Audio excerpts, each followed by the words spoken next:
Hey, Brett, how's it going? Good, Ange. How are you? Good. So, your trivia question. Do you know what episode we're recording right now? 49.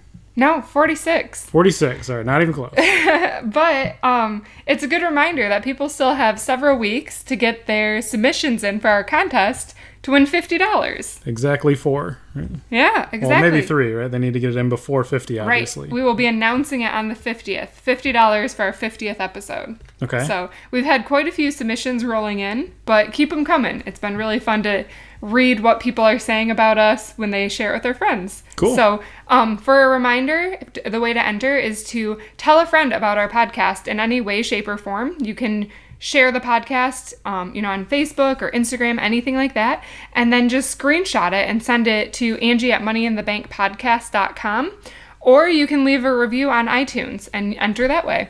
All right. Yeah, free $50. That works for me. Yep. All right. So do you know what we're talking about this week? No, you left me hanging last week, so by yourself. So now I'm back in action. So what are we going to cover today? We are going to do a two-parter, and we're going to talk about savings. We always talk about savings. I know. And so it's like, how can we possibly have more to say, right? But we're going to actually kind of differentiate between short-term, medium-term, and long-term savings. Okay. So yeah, I like to consider that like 3 different buckets of where you store your money, right? And I treat that as like a bank account basically, or emergency fund, and then like a mutual fund, and then like investments for retirement. Are we on the same page? Yep. Cool. All right. So yeah, we've been talking a lot about you should save X percentage of your paycheck each month. And we say, about 20% should go towards savings, ideally. But I think it gets a little bit hard because it's like, well, what do I do with that 20%? Do I put it all in a savings account, or do I put it all in my 401k? And I think the important thing is that it shouldn't be all or nothing, right? You want to make sure that you're setting up the right savings plan for you. Right. Because putting a lot of money into your retirement early on is extremely beneficial, as we've said before, but also building up your emergency fund is also really, really important. So, right, how do we balance those things out? How do you divide and conquer and prioritize those different buckets? Yeah. So, I think the number one important thing is to focus on, very short-term needs, right? So if you don't even have like $100 in your savings account, I would probably get that built up first, just to have somewhat of a buffer, right? Right. That's immediate protection, right? It's like it's your Captain America shield against like anything that people throw at you, right? That'll save you immediately, and you won't have to like dip into things that would cause you more harm down the road, like having to borrow against your 401k. Right. So yeah, step 1 is to get, a little bit of savings. But, I recommend most people very quickly move into the realm of at least do your company match for your 401k, if you have a company match. And for most companies, that is somewhere between 3 to 6%. And if you don't do 3 to 6% in your 401k and your company has a match, you're literally throwing money away. Yeah, it's free up for grabs cash that they put into the retirement for you. Right, so you might as well just consider it as like an additional paycheck every year. Right. It just is distributed all throughout the year into that account. And the beauty, when I graduated from college, I got set up in my first job, and I just started paying my 401k out of my very first paycheck. So I never saw a paycheck that had more on it, which was really nice because then that's just what I got, and that's what I had to budget within. So it's like I never knew of anything different, Where like now I'm sure, if I turned my 401k match off and I got that extra money, it would be tempting to spend it. But when you don't see it, you can't spend it, and your future self will thank you. Right. And a lot of people that started working, that are still in the workforce today, I mean, the 401k didn't come into existence until like 1987 or something like that. Right? Is that not even close? It was earlier than that, but yeah. But some people they didn't set it up correctly in the first place, may have never touched it, or they were getting their full paycheck in the beginning, right? Yeah, you and I both are of the advantage that we had the money taken out of our paycheck immediately when we started working, so we've never known anything different, which has been a huge advantage. And, something I recommend for people who maybe, haven't started contributing anything to retirement yet, do 1%, most of these systems you can log on, right through work, right through your paycheck, and just up it to 1%. and let yourself get used to getting paid 1% less. Right. And then, after you get used to that, put it up 1% more. Or, if you have like a 3% bonus coming, put it to 3% before that starts. And then you just don't get a raise that year. Yep. And before you know it, yeah, you won't even notice the change if you kind of stair step it like that.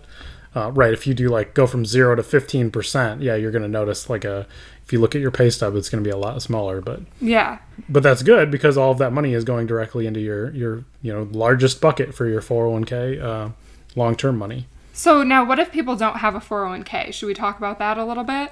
Yeah. So what are other vehicles that you can put your long-term money into? An IRA is a great option. Okay. And we've done several retirement savings episodes, so I would kind of recommend jumping over and listening to that if you want a little bit more information about the difference between Roth and traditional and how fees are structured. I don't want to rehash all of that right now, but IRAs are a great way to save money if you don't have access to a 401k. I actually found out recently that I think 40% of Americans don't have access to a 401k.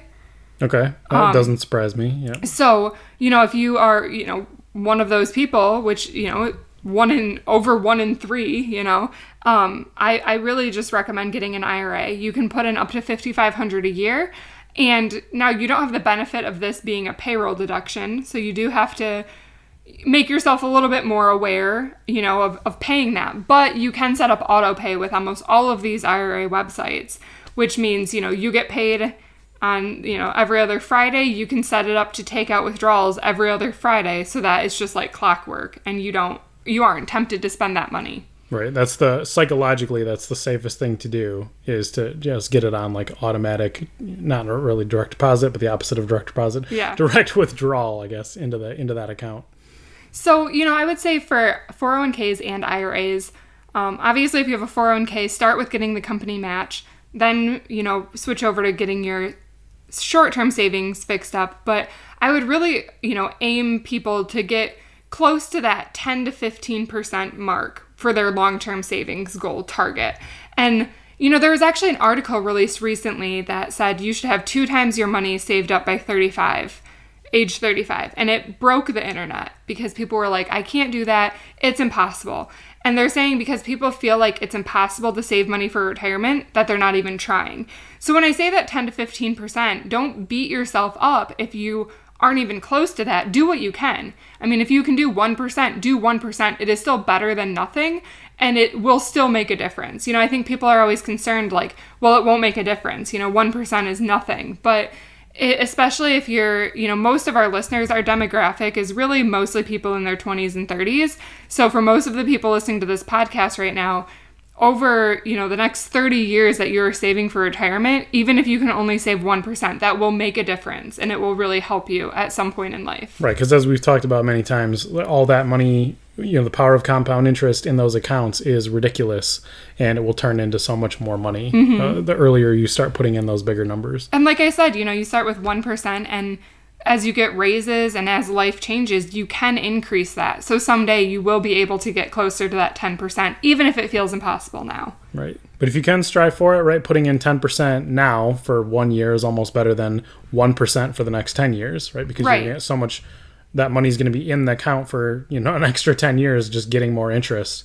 And, that just adds on for, if you're working 30 more years, that just snowballs, right? Definitely. I mean, the more you can do, the better. But I really just don't want anyone to feel discouraged, like it's impossible for them to retire. It's not. Like, we're all in this, we're all going to get there. And 401ks are, as Brett mentioned, in their infancy. A lot of people in retirement now have pensions of some form that they can tap into. And really, this younger generation is a generation that most of us will not have pensions. So it's a little different. It's a little scary, but like, we'll figure it out. We'll get there. Just start saving now as much as you can. And like if you can get to that 10% right off the bat or that 15%, great. But if you're at 2%, like don't beat yourself up. And every year, tighten those braces is always the analogy I use. Right. I mean, the more you can, you're just trying to be better off than, everybody else, right? So if, 40% of people aren't really saving this stuff, then you just got to be ahead of those guys. Yep. And you'll be okay at the end of the day, right? Yep. So, okay, I feel like we covered long-term savings pretty well. So let me clarify one thing. If I'm putting, you said 15%, right? Somewhere across the board into my long-term savings. If I'm putting 15% into my 401k through my employer, is that good enough? Or should I be using both a 401k and an IRA? So if you're putting 15% into your employer 401k and you want to retire at a traditional age, like 65, that is very likely good enough. They say, 10 to 12% is the sweet spot. So if you're at 15, you're good. You're likely, if you have a 401k, getting an employer match. If you're not and you're doing an IRA, 15% is good. If you're getting an employer match, you're like knocking it out of the park, because then you're probably at like 20%. That's enough. And you don't have to do an IRA. Typically, the reason people will do IRAs is so let me back up. Let's say that you have a 401k and you get the employer match and you could put an extra 5% in to your 401k. Mm-hmm. But then you start looking at your funds and you realize that they have really high fees. Some people opt to cap their 401k at the employer match amount, let's say it's 5% in this scenario, and then take that other 5% they have and put it in an IRA because then they have more choice about the funds that they have. So like Vanguard has very low fees, yeah. Fees, sorry. Vanguard has very low fees, is just one example. But then they have more, it's more investor freedom at that point. So they might put 5% in their 401k, 5% in the IRA. At the end of the day, it's very similar things. You can just kind of choose different products, which maybe that's getting a little technical for this episode. That's some next level investment strategy. So a basic answer to your question is if you are putting 15% away for your long-term money and you are in your 20s and 30s, that is good enough. Awesome. All right. So my friends that are just graduating from college now, or if I knew anybody from graduating from college now, they should, plan now when they start with their employer. They should put in 15% plus match into 401k and call it a day, right? They'd be done forever if they can do that. Yep, they don't need to worry about anything else. They don't need to micromanage all the stuff. I mean, maybe look at the funds as we've talked about before throughout the year or every year, right, to make sure that the funds are where you want them inside of that 401k, but making sure that that money is going straight into that account and, never hits your bank account so you can spend it frivolously, right? Right. Cool. All right. So now moving on, if we didn't completely confuse you with all of that tangential stuff, short-term money. So I'm going to jump over medium and go to short-term for now. So let's say that you just started working, though, and you have $100 saved up, like I said in the beginning, but you don't have anything else. You might not want to do 15% in your 401k right away because you probably just want to get the employer match and then save it up an emergency fund. Mm-hmm. Because having that emergency fund, which is what I'm considering short-term money, or another example of short-term money, people always think just emergency funds. But have you ever heard of sinking funds, Brett? No. So the idea behind it's actually good. The idea behind it is, we pay our car insurance annually, right? Mm-hmm. But that can be hard for a lot of people to absorb that bill once a year when it's like $1,000. So instead, people will put $100 a month in their sinking fund account to be able to pay these annual expenses when they crop up. Okay. So that's another example of short-term money because it's not just, it's not always just auto insurance. Sometimes it's car insurance. Sometimes it's, a medical bill here and there, like annual checkups if you have to pay for those. Could be taxes also, depending on how you claim things. Exactly. Yeah. So short-term money I kind of think of as two things. And we actually have two savings accounts. One is our emergency fund where we have decided we need X number of dollars and it just sits in that account forever, right? Yep. And then the other one is kind of our sinking fund where it's our secondary savings, but that's where we'll pull money out for vacations or our, auto insurance and stuff like that. So I always tell people, I kind of have two short-term accounts and I keep them as separate bank accounts because that's easier for me to keep track of, on paper, I guess. Right. And if your bank that you use should allow you to have multiple checking accounts or in that case, it should be savings accounts, right? Because you're not going to be pulling that money in and out that frequently. So get the slightly higher interest rate on it, I suppose. Get Ally. So I have to laugh. I've had 2 listeners reach out to me and tell me that they opened Ally savings account since listening to the podcast, because we talk about Ally all the time. It's up to 1.6% interest, by the way, which is great. Mm-hmm. And, I think at some point, Ally needs to, partner with us. I mean, that'd be nice. Come on, right?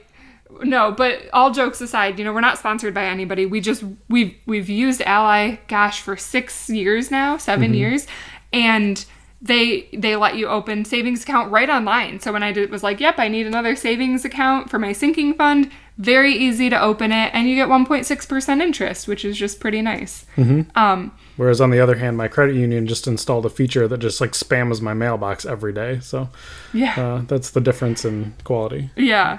So yeah, that's kind of how I recommend to break it down. And so an emergency fund, I recommend 3 to 6 months of your fixed expenses be saved up in that. And then a sinking fund, I kind of try to map out my year. That's very situational, right? Yeah. It is very situational. What are you saving for? What are those expenses going to be? You have to really know what those numbers are and be intentionally doing that. Yes. Yeah. But for that, for a sinking fund, I try to project out 12 months and have enough to cover my 12 months of, known expenses but not yet incurred, where an emergency fund is unknown and unincurred, right? Mm-hmm. But the sinking funds are nice because they're usually lower in amount than an emergency fund, but it just helps you make sure that when your bills come up on an annual basis, you can pay them, which is peace of mind, right? Yep. Okay, so we got our short term, we got our long term. Now what about this medium term? That's my favorite, because that's what people should probably be using for the majority of their life, right? Yeah, but you have to really plan for it, right? Because, so if I told you, hey, Brett, I want to go buy a Tesla next month, would that be realistic? Oh, you shouldn't be trying to get it out of your medium-term money if you're going to be doing that. But. Well, no, but I'm saying... and no. My example for in many that situation, for many reasons, it's no. Okay, yes, but my example in that situation is, let's say my goal was to buy a Tesla. That should be a medium-term goal. It should not be a short-term money goal. It should be, anywhere from 2 years to 10 years away. Right. So if you're in a midlife crisis and you want to go buy that Cadillac or now Tesla, next week because you feel like it. You should plan that out, right? Right. You should have planned it out, and if you don't, then something was wrong there. So medium-term money is kind of for all of those things. It's the things that are coming up a little bit more down the road, but perhaps far enough away that you could put this money in investments. I actually started my very first medium-term money when I was 19 years old, or 18 years old, working 2 jobs one summer. I wanted to put money away to be able to buy a car or a house after I graduated from college. And I knew that was, 4 or 5 years away. So I put it in a mutual fund and I think that's kind of a really good example of something, right? Like if you're saving up for a down payment, that should be a medium-term goal. Now, depending on your risk tolerance, you might leave it parked in a savings account, or you might be okay putting it in some type of mutual fund. There's, when I say mutual fund, yes, there's some that are 100% stocks, but there are also some that are 100% bonds, right? Mm-hmm. Which are very safe investments. So, just because I'm saying a mutual fund doesn't mean it's risky. And you can, depending on your risk tolerance, find the right one for you. Right. It's a full spectrum of the whole market, and you should be kind of balancing it out anyway, depending on where your age is and all that stuff. And I think we've talked about that in the past, a little bit of understanding how to invest in mutual funds, right? Right. But yeah, so really, medium term, like Brett said, is kind of where the rest of your money should be focused, because this could even be 20 years out. Maybe we talk about it and we decide, someday we want to be able to buy a lake house, and we could put money away for that. Right. And what is the rule? The rule that I've heard of is you shouldn't put any money that you are probably going to use within 5 years, because otherwise you'll end up taking a loss on it, right? 3 to 5 years is the general guideline. Right. So if you put it in and try and take it out and under that, you're going to end up with less money than you started with. Yeah, typically, right? But if you're leaving it in there for longer than that, then you're going to be way ahead. And that's a good point, because let's say you start putting money in, we'll just use my example. I started putting money in when I was 18. I wanted to be able to take it out when I was, 22 to buy a house. So I had 4 years, right? Which is in the 3 to 5 year range. Well, let's say by the time, 2 years down the road, I'm like, okay, I have enough, but I'm just going to leave it in there because I'm not ready to use it yet. But I have this other goal of in 10 years, I want to, do something else, right? Mm-hmm. And then you start saving more money. You can keep it in the same account, and then when the time comes, you can just take what you need. And, actually, I don't want to spoil this too much because we're going to talk much more about the distribution phase next episode of our two-parter. But so I actually want to kind of go back to the basics now and talk about, let's say we always tell you that you should be saving 20% of what you make. And then we just told you that you should be putting 15% of that in your 401k. So how do you even save for short-term and medium-term stuff, right? Well, the answer to that really is it's kind of on your goals. So, maybe you decide, like, I don't care if I can retire at 60. I'm fine with retiring at 65. So I only need to put 10% in my long-term bucket.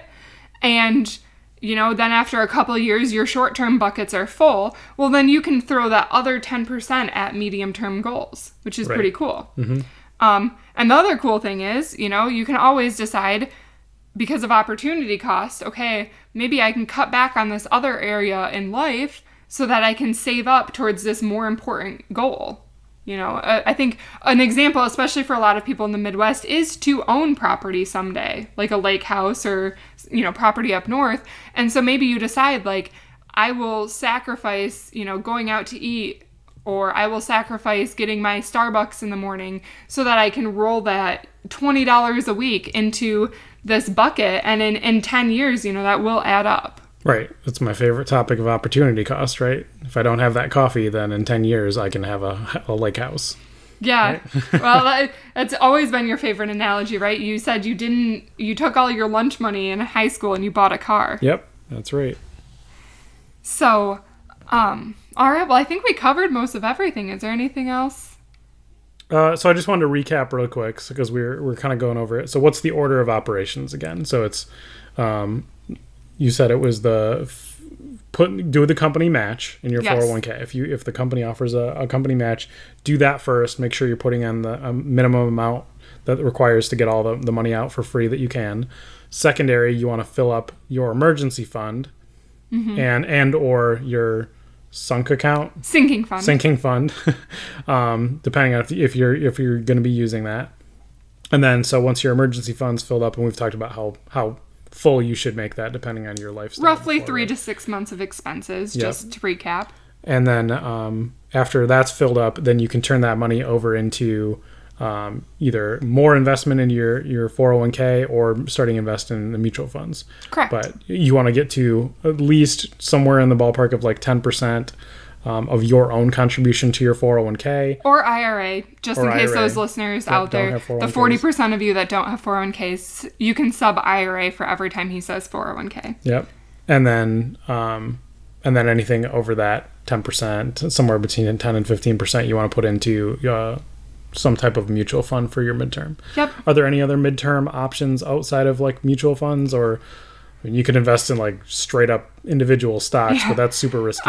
Mutual funds are my investment of choice. And just to keep it easy, that's pretty much the right answer. If you are really risk averse, there's still mutual funds out there for you because you can do bond funds, which are super duper safe. But if you, for some reason, are against it, then I would probably just default to like an Ally savings account or a CD. But those CDs aren't any safer than bond mutual funds, mm-hmm. and they lock your money up, right? Which is a disadvantage. So, okay, and then once you've kind of got all of those buckets where you are, if you have money to burn at the end of the day, then you can start getting into like backing Kickstarters and investing in Bitcoin and all the other things that are super high risky and may not return anything. Or you can decide that you want to retire early. That's true. And just put more in your midterm bucket. Be one of the, retire in your 30s and, live off of the interest for the rest of your life. It's a strategy we're shooting for. And the other thing I want to mention about midterm money is I think a lot of people might blow it off and think, okay, I'm going to sure, I'll listen to Angie and I'll do my 10% in my 401k and I'll get my emergency fund, but then then I'm just going to start blowing my money because I don't need midterm money. But I just want to tell you, it can save you so much trouble in life by having this extra kind of backup money. It really just gives you a sense of security. And we've kind of talked about FU money before, but it gives you this bucket to fall back on of especially since I know most of our listeners are 20s and 30s. If you're thinking about even having a family someday, it just gives you the option to be able to stay at home for the first few years if you want to. It doesn't mean you have to. Or, I know a lot of people have to help take care of their aging parents someday. It gives you options for that, to be able to have more schedule flexibility and more time. And I think really in life, everyone is always well, money is finite. Well, time is even more finite, right? So if you can use some of your money to buy freedom, that's even cooler, right? Right.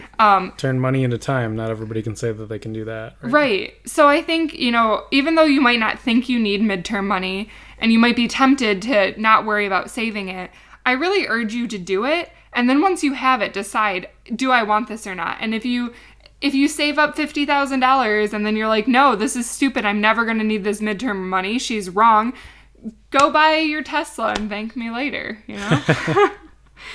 All right. Well, I think that's it, right? Yep, that's it. And so, again, stay tuned for part 2 next week when we talk about how to get this money out and when is the right time to withdraw it and all those. Right, because someday your long-term money turns into your short-term money, right? Right, getting the long-term money out. When is it the right time to pull out the withdraw some of the money from the mutual funds to buy, big purchases that are worth getting, stuff like that. So. What a cliffhanger. Oh, boy. Tune in next week. It's going to be wild. And don't forget to enter our contest, and you could win $50. Yep. So.